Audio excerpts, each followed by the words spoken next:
কদিন আগেই কৃষকের ঘরে উঠেছে নতুন ধান। এরপর চালের দাম কমার কথা থাকলেও নানা অজুহাতে অস্থির বাজার পরিস্থিতি।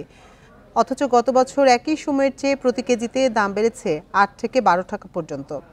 খুচরা ব্যবসায়ীদের অভিযোগ, মিল মালিকদের অবৈধ মজুতের কারণে চালের দাম বেড়েছে।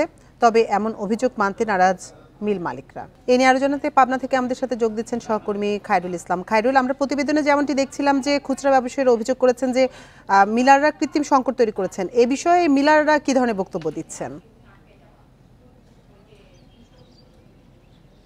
আসলে আপনি জানেন যে পাবনা জেলাতে কিন্তু গত এই আমন মৌসুমে কিন্তু ৫৫,৪০০ হেক্টর জমিতে কৃষি বিভাগের লক্ষ্যমাত্রা কিন্তু ছাড়িয়ে অতিরিক্ত জমিতে কিন্তু এই আমনের চাষ হয়েছে। তারপরেও কিন্তু এখন আমরা হাট বাজারে যেটি দেখতে পাচ্ছি সেটা হচ্ছে ধান সংকট। কারণ কৃষকরা বলছেন যে তাদের ঘরে আসলে ধান ফুরিয়ে গেছে, কারণ এবার লক্ষ্যমাত্রা বা অতিরিক্ত ধান চাষাবাদ করে তারা কিন্তু ফলন একটু কম পেয়েছে। কারণ হলো এবার অতি বৃষ্টির কারণে একদিকে যেমন ধানের ফলন কম হয়েছিল, অন্যদিকে সার কীটনাশক শ্রমিকের মজুরি বেড়ে যাওয়ায় চাষাবাদে হিমশিম খেতে হয়েছে। সেই কারণে কিন্তু আগেভাগেই চাষিরা কিন্তু এই ধান বিক্রি করে দিয়েছেন, যে কারণে হাট বাজারে ধানের সংকট দেখা দিয়েছে, এমনটি কিন্তু বলছেন যে মিল মালিক এবং যারা আড়তদার রয়েছে। তবে আমরা বেশ কিছু মিল মালিক এবং ব্যবসায়ীদের সঙ্গে কথা বলছি।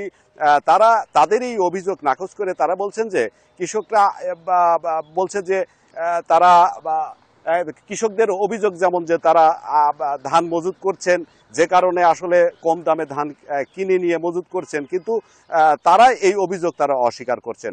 আপনাকে একটি তথ্য জানিয়ে যে পাবনার বিভিন্ন হাট বাজারে কিন্তু গুটি সোনা যেটা হলো ১৪০০ থেকে ১৪৫০ টাকা, এবং চিকন যে ধান রয়েছে সেই ধানটা কিন্তু ১৫৫০ থেকে ১৬০০ টাকা মন দরে কিন্তু বিক্রি হচ্ছে। এবং এর আর গত বছর এই জানুয়ারি মাসে যে চালের কিন্তু দাম ছিল ১৩৫০ থেকে ১৪০০ টাকা ২৫ কেজির বস্তা, সেইটাই কিন্তু এখন চাউলের দাম বেড়ে কিন্তু প্রতি ২৫ কেজিতে ২৫০ থেকে ৩০০ টাকা বৃদ্ধি পেয়েছে। তবে আমরা বেশ কিছু ব্যবসায়ীদের সঙ্গে কথা বলে এবং অনুসন্ধান করে যেটা জানতে পেরেছি, কৃষকরা এবার আগেভাগে কিন্তু ধান বিক্রি করে দিয়েছে, যে কারণে ধান সংকট তৈরি হয়েছে।